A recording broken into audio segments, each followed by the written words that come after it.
and welcome to another Scots Whay podcast. And today I am joined by the writer Vicki Jarrett. Hello, Vicki. Hello there. And we're going to start talking about your most recent novel, which is Always North. And it's not the easiest novel to explain what it is, so I'm going to ask you to do that. Oh dear, that's starting with the hard questions. What it is,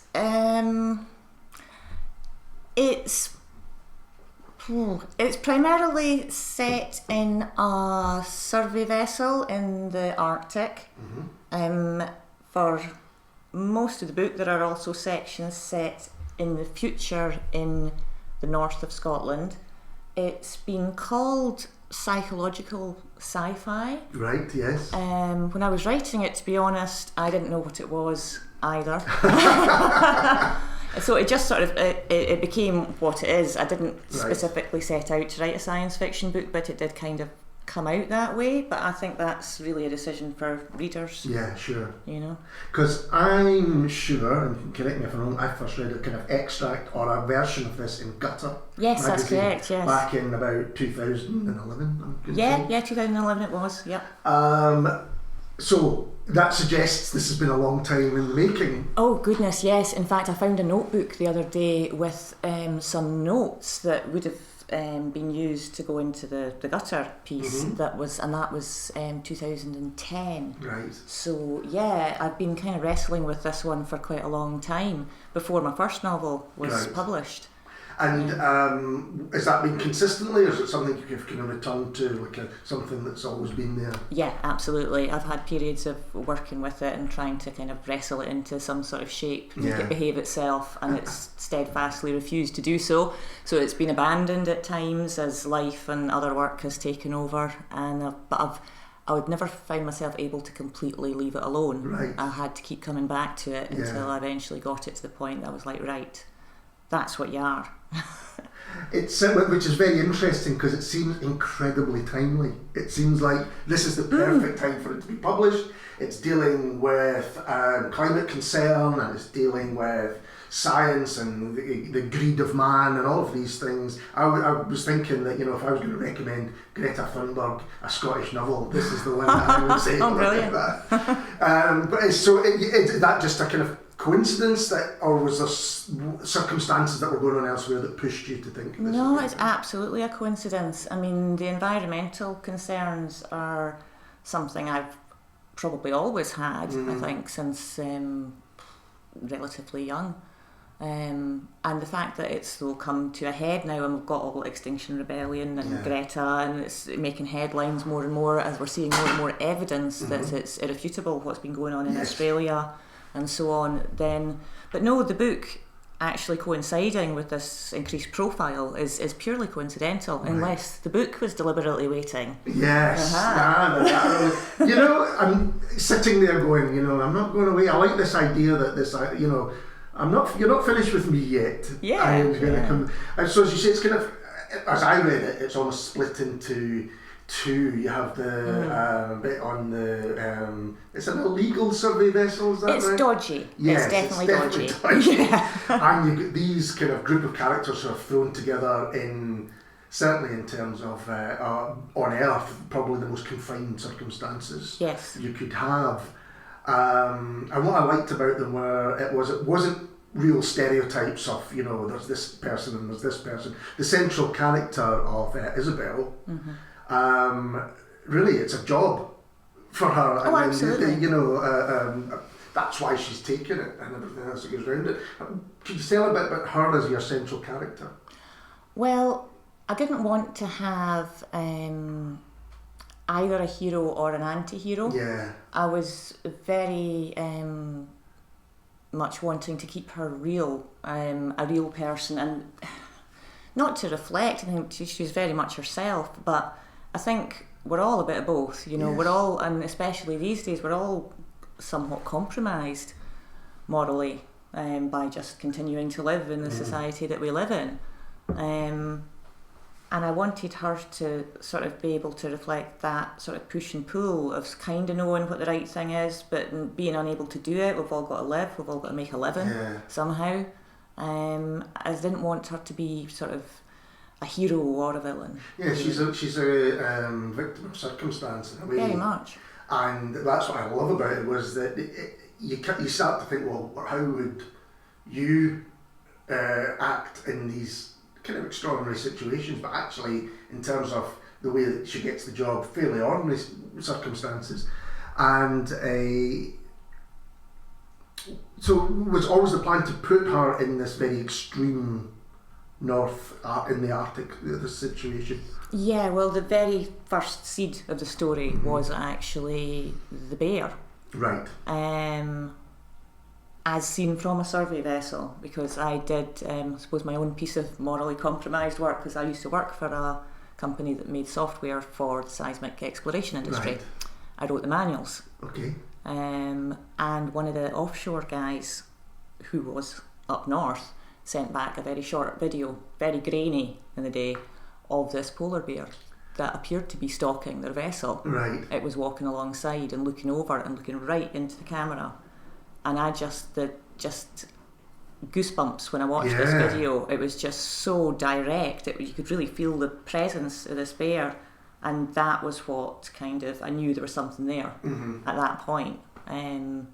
So yeah, I didn't stay in that job, but I sort of started writing around that, and that's how the short story for Gutter came out. It's really it's interesting because you're right. We now are fed so much information that, on the whole, whether it's how we eat or whether it's how we recycle or whether it's whatever we do, we know what the right things to do are. Yes. But yet, for whatever reason, there's other pressures that are on them, whether it's often financial or circumstantial or whatever. And I think that's really interesting, because everyone in the book, there's no out and out villains, I would say. Nearly everyone is, as you say, they're in a role which has led them to that point, and then they have to decide, how far do I take this, or how far do I not? I'm also fascinated that the bear is based on that experience. That's incredible, because you've got this polar bear in the book who is, as you just suggested, this kind of, they feel like it's stalking them. That it's kind of, and I thought maybe this was inspired by, film or literature or something else, but the fact that it's a real thing, it's incredible. Yeah. Were there influences on the book, or in terms of, I could have thought of things like, well, Moby Dick's one, and we'll talk about that in a second, but it's all like Alien or Jaws or something like that. There's that kind of feel of impending doom. Yeah. This is not going to end well. Yeah. yeah. I mean, I think I wouldn't pick out specific influences, although you've got something there with Moby Dick, definitely. I read it a lot, very widely. It's sort of fairly split between what people might call literary fiction and your more speculative type stuff. And I suppose it was from the speculative side, your kind of Margaret Atwood, David Mitchell as well. And strangely, Douglas Copeland, the Canadian writer. Just this, the freedom to, if something starts going kind of off the rails of reality, or what we choose to accept as reality right now, to just go with it anyway. It's like, oh, screw it, this is a good story, this is where the story is, and they'll just go there. And I think I was, not always, but felt quite constrained previously that I wanted to keep things in the real world. That's interesting. Whereas this one was just pushing to go off in not real directions, and so just having the freedom to actually go, no, do you know what, I'm going to go with this and just see where it goes. Because although, you say it's science fiction, it is not outrageous science fiction. We're not talking about life among the stars. Or no, like it's that. not spaceships. It's absolutely, you could imagine everything that happens here actually happens. In fact, horribly, increasingly, it might be. It's looking to be a bit more prophetic than you maybe meant. But so the second part of the book, I don't want to give too much away at all, but as you say, it's set in the future in the north of Scotland, and that is what I would call kind of dystopian future, because times are tough. Yes. Did that come a long time afterwards? Did you always know that was going to be part of it, or did you have this Arctic story and then this was something that followed on from it? Well, I think I always knew that I would have a time shift, Right. that there would always be a leap into the future. Exactly specifically where that would be was partly my own experience. Used to holiday up there quite a lot, Right. so I know the area quite well. I've got a great affection for it, which I apologise for sinking it.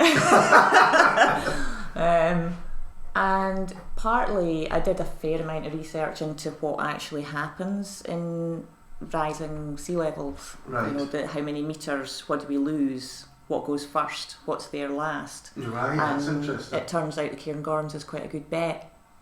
Okay. So, tip there. I just remember now there was a Matthew Fick novel where parts of Scotland are tethered because the sea levels have risen and they're kind of almost tethered to stop them floating off. I can't remember. There was a short story and there was a collection called Beacons. Right. And I think it was a Janice Galloway short story, and it had sort of everybody in camper vans and tents just streaming up north to get away from. I don't think it was actually specified what they were trying to get away from, but it was this kind of migration, which I think was quite an interesting thing as well with, you know, the way the world is these days. A lot of migrants, refugees and their problems and so on, and it's a very real possibility that we're all going to end up in that in that boat. So it is quite a common idea in science fiction or dystopian fiction where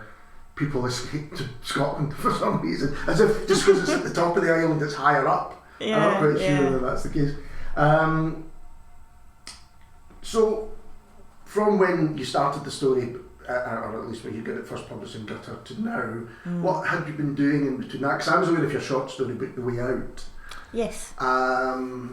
What else of yours should we have checked out? There was my first novel, which is called Nothing is Heavy. I'm not sure if it's still available, to be honest. It's a relatively small publisher. Right. It did okay. It got shortlisted for a Saltire. Excellent.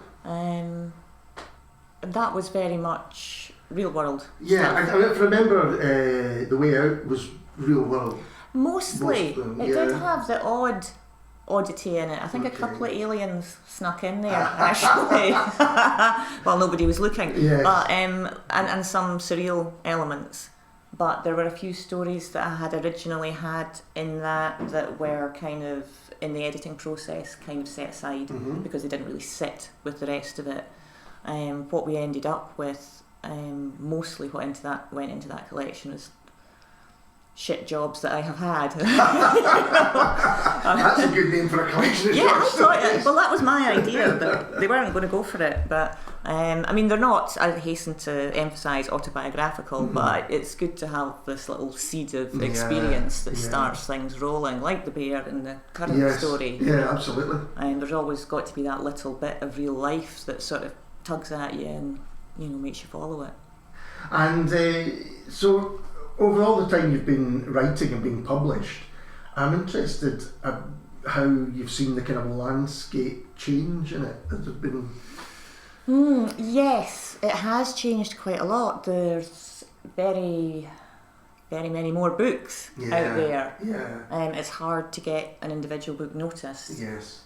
It's certainly hard to break into being published by the larger houses, which would get you the kind of publicity to raise a book above the tide. Yeah. There's also a lot more expected of authors in terms of fronting up for your work. Right. I mean, turning up, right. doing interviews, going to book festivals, doing, you know, being on social media, that kind of thing. Whereas, I mean, when I first started writing, which was last century, which makes me sound ancient,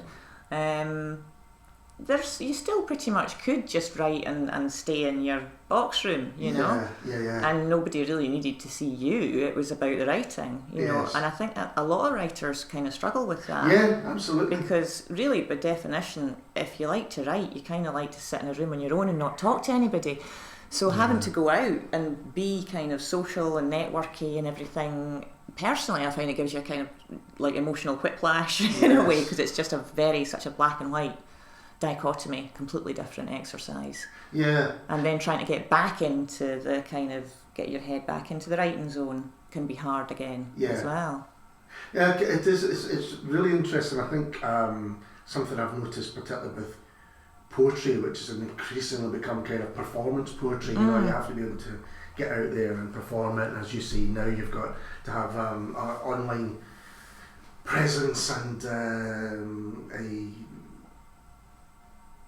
and I don't know. I was talking to someone who is in film, and they were saying how now increasingly it's not about full-length reviews of anything. It's really just about a couple of sentences that you can then stick on the poster. And I'm wondering if sometimes that's the same way with books. Yeah, I feel it kind of is. I think people's attention spans are ever shrinking, and we tend to, I find myself doing it, I'm reading the news online and I'm scanning the headlines. Again, it's that thing about we know what's right and what's best for us, but we also know, do you know what, I've got, the kettle's boiling, I can fit in. Yeah, I've got 10 minutes before I've got to go to work and I want to see what's going on in the world, so just, give me the bullet points. That said, I think there is still a market for books. I still know a lot of readers. People do still read, and I think this whole kind of death of the novel and death of reading is largely exaggerated. No, I think definitely. I think there was a point when you could get anything online and people were buying Kindles and all, and that seems to have reversed. It does, apparently, yeah. So I'm interested in that idea, because I thought that feeling about shorter things would have meant that the short story would have kind of become more popular, but I'm not sure. I don't think that's really happened. I think it's actually even harder to get a short story collection published now. I know, existing quite high profile writers struggle to get their short fiction accepted for publication because there's a quite limited market for that. And sometimes I think it's mostly writers. Writers love to read short stories and they love to write them. I've always loved the short story form. But yeah, it's never been a big seller in this country. It does in other countries. I think America is still fairly got a decent profile. I know some of the European countries have much better results with short stories. But people here seem to want, quantity.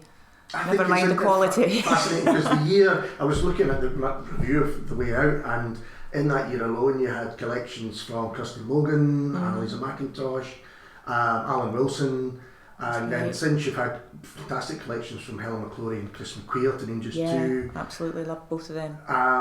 And you think these should be regarded as highly as any novel. Yes. But I do know that for people who have maybe even made their name as short story writers to begin with, they feel this pressure that the novel is the be all. It's a strange thing. I always, maybe slight heresy, but kind of prefer James Kelman's short fiction. You're in good company. Yes, really? I really do. I think it's his best stuff. Yeah. The reason being, I think it suits what he tends to do, which is but snapshots of kind of people's lives, and you're into them and you see what's happening in the detail, and then you're out, and that to me suits a short story. Some absolutely cracking short stories there.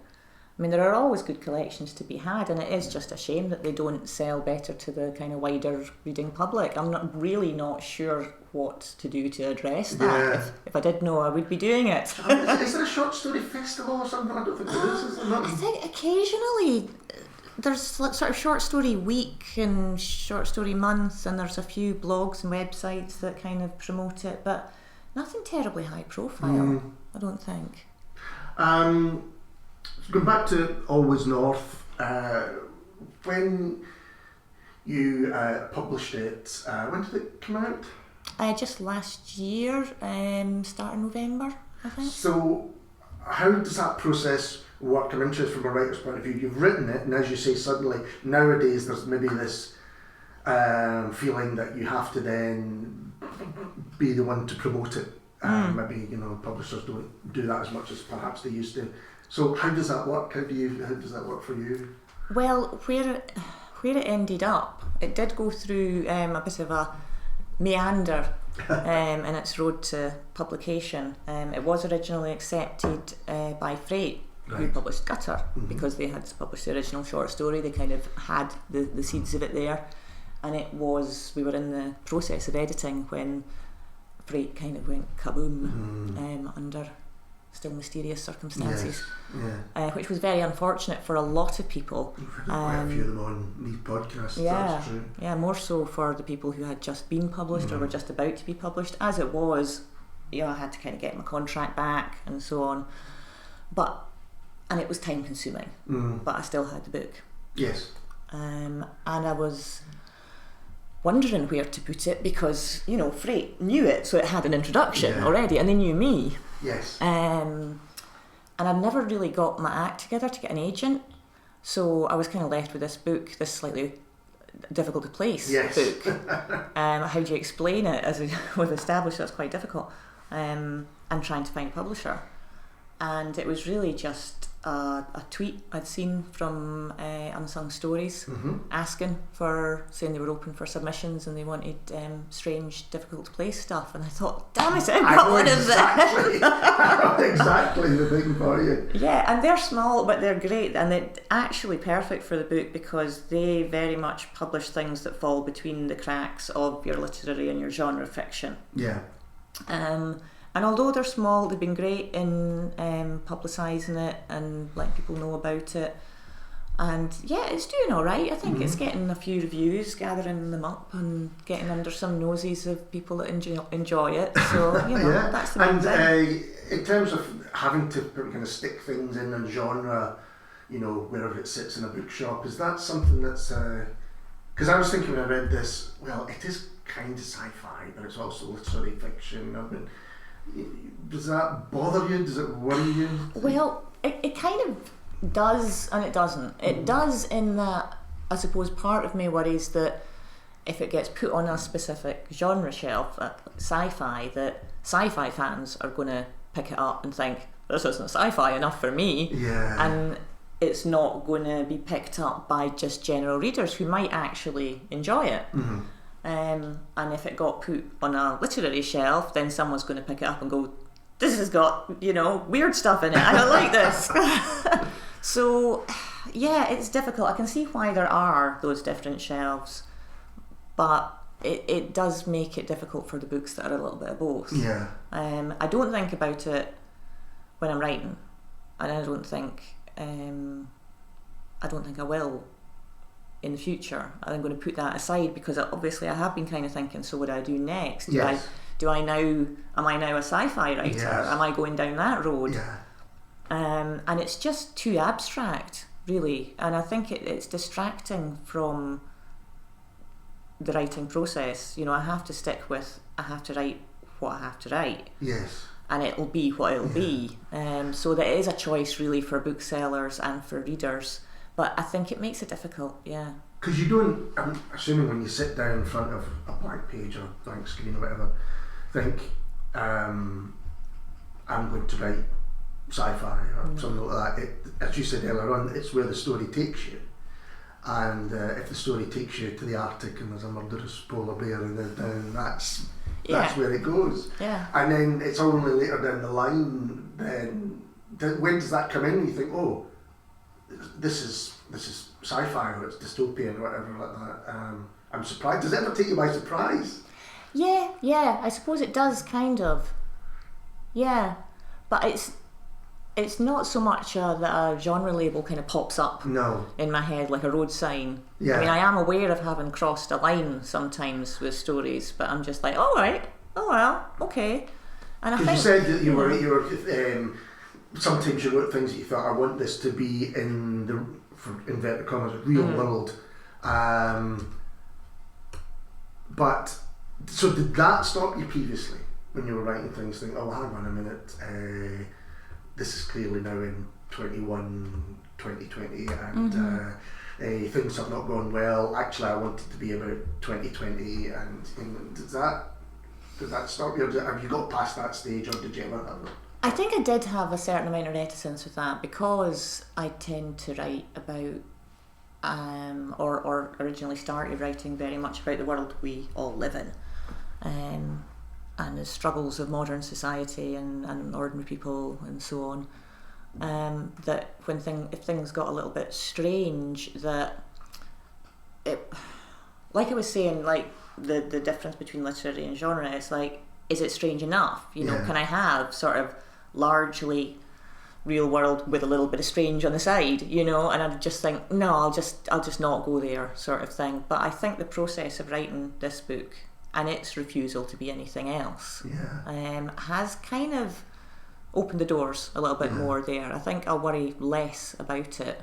Because the real world, as we know, is very strange. Well, exactly. This is the thing. There are very, very strange things about that, and there's quite a lot of writers out there as well that maybe have that same kind of mix, but are over on the literary side. David Mitchell being one, Margaret Atwood, so on. Although she's had her own battles with being defined as sci-fi and speculative and all that kind of pointless wrangling sort of thing, but it's strange. It is strange where we choose to draw the lines between things and who has to be on one side and who's on the other side. No, it's something that you struggle with when you're writing reviews, because you think, well, partly people want to know where does this sit, and then you think, oh, well, read it and find out for yourself. Is it good or is it not so good? So that's interesting in terms then of literary influences. Who kind of inspired you to start writing? Oh, starting writing was definitely actually the sort of Scottish writers, probably in the 90s. I think I started writing. Janice Galloway, James Kelman, A.L. Kennedy. Names fail me, but there's. Well, that was a real. I mean, that was a sort of period. Yes, absolutely. There was a magazine called. It wasn't Cutting Teeth. Was it Cutting Teeth? No, that's a new one, isn't it? Yeah. Extra Teeth. Yes, that's right. But I think Kevin Williamson was involved with it. So Rebel Ink. Yeah, that sort of that area. And that had a lot of great stuff. And there was just a lot happening there, and Scottish short story writers specifically.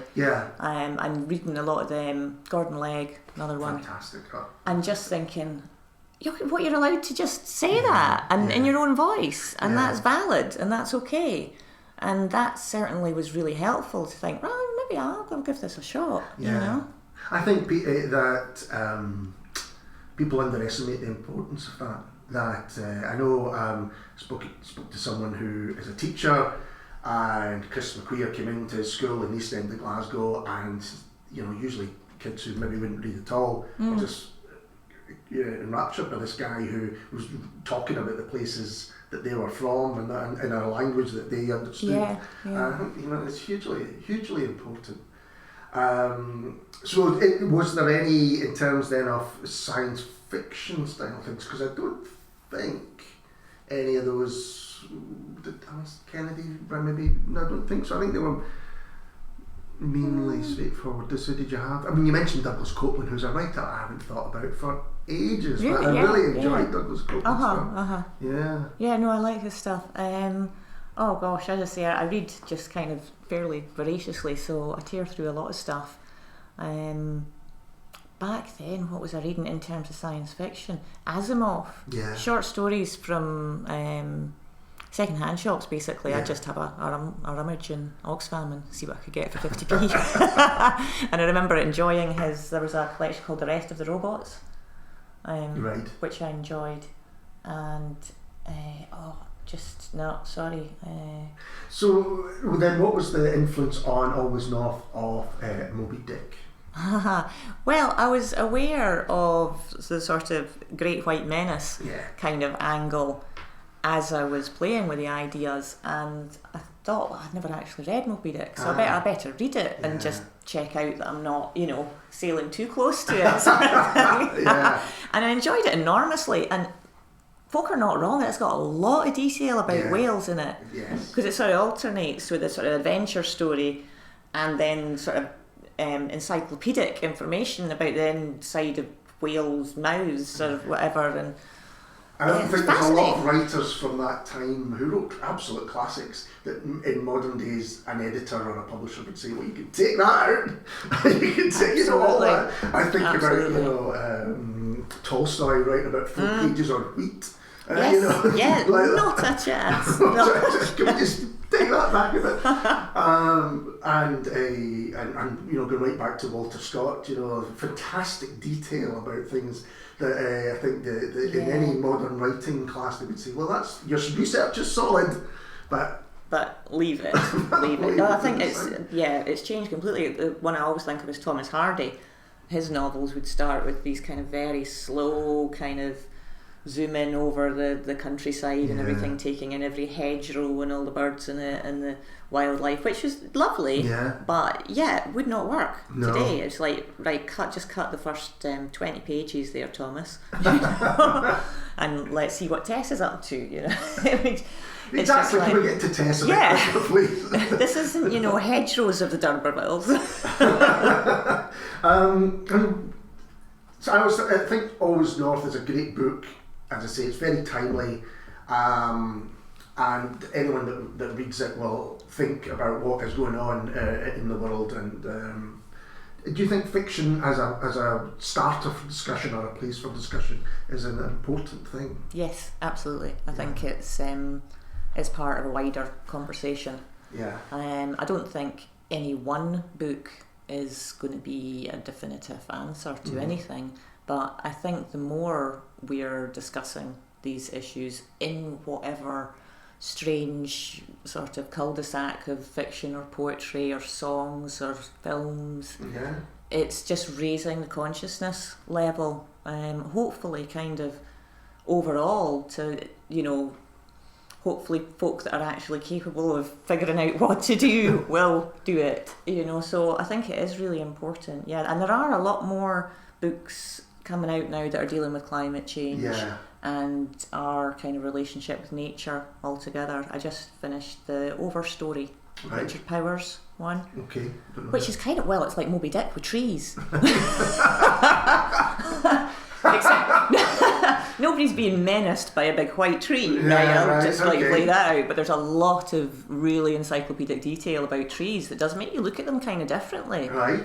So I'd really recommend it. That was good. That was a good one. Yeah, and I think I'm interested to see what comes now from the generation who are really angered and for want of a better word, fired up about how things are, because I think the fiction reaction to any problem is always really very interesting. Absolutely, yeah.